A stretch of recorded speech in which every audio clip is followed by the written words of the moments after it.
I just realized about a couple weeks ago that it was the 10th anniversary of me coming out. I have been an openly gay man for over 10 years now, and it's kind of surreal to think of it.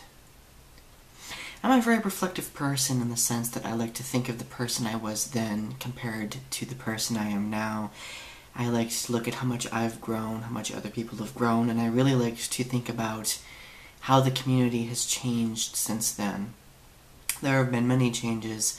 We can now legally get married. We have more rights than we used to, and a lot of good has happened, but I think also a lot of negativity has continued. And a lot of people don't address the negative things that happen within the gay community because people don't like those types of things pointed out. Sometimes that's what makes being an activist a little bit cumbersome, because I'm always thinking about how we can make things better, and we can only do that by pointing out things that are problematic, right? When I think about the gay that I was back in 2007, I was pretty young. I was like 18. I really wanted to participate in the gay community, but I was often intimidated in doing so because usually the only surefire ways of participating in the gay community would be 1, going to a club, 2, going to a bar, sometimes they're kind of interchangeable, or 3, joining some sort of LGBT organization, right, at a school. I did all 3. I always found that going to clubs and going to bars was very unnerving and intimidating because I didn't like how hypersexualized the atmosphere was, and after I was sexually assaulted, that became even more difficult, and I've often been criticized for it because I always have friends who are like, let's go to the club, let's go have fun, and I'm just like, do you want to know what's fun to me? Pouring a glass of wine and watching movies at home. Maybe that makes me introverted, and that's totally okay, but I don't need to go out and get hot and heavy on the dance floor with half-naked guys in order to feel as though I am participating in the gay community. And I think that has kind of turned into a very common stereotype.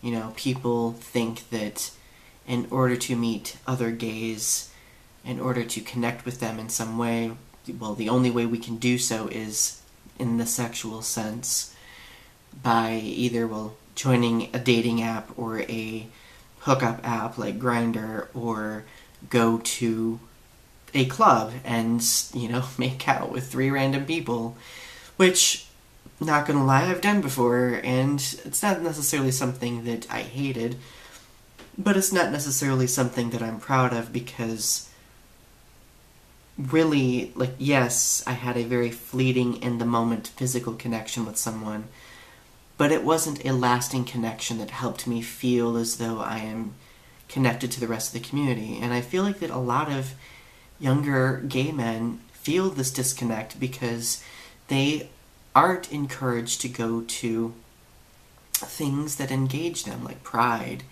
or LGBTQ organizations, things like that. There is a huge disconnect when it comes to people knowing the history of the LGBTQ community. I guess my question is, when will gay men, notably, start acknowledging that there are problems, that there are discrepancies, that there are ways we can improve our connection to one another without immediately jumping to some sort of sexual connection? And I'm not saying that sex is bad, by any means. Believe me, I would be a huge hypocrite if I said that. But a lot of people base our collective identity as a community based on that physical release, and it's just very lonely. Because I know so many gay men who will go out or who will hook up, and then they'll talk to me and be like, Donny, I feel empty. I want something more meaningful. And I tell them, me too. But how do we do that? Getting on Grindr is not going to help. Maybe having good, deep, introspective conversations may help a bit. It's something new that I think a lot of us could try. And maybe there are multiple solutions to a problem that has multiple facets to it. But I just have come to realize that there seems to be this collective sense of being broken. And I guess my question is, how do we collectively fix that sense of being broken? How do we transform that into togetherness? I feel like we're just sometimes a bunch of scattered puzzle pieces.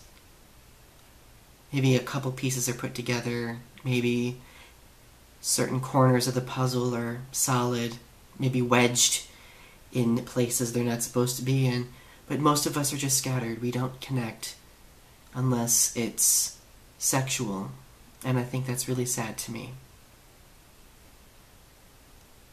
And actually this video itself is leading into a series that I want to do titled Gay Relationship Struggles. As I've talked about in prior videos, I am single now, and I am getting closer to 30, and I'm getting to the point where I'm thinking about, well, what have my relationships been like over the past 10 years, and what am I looking for now?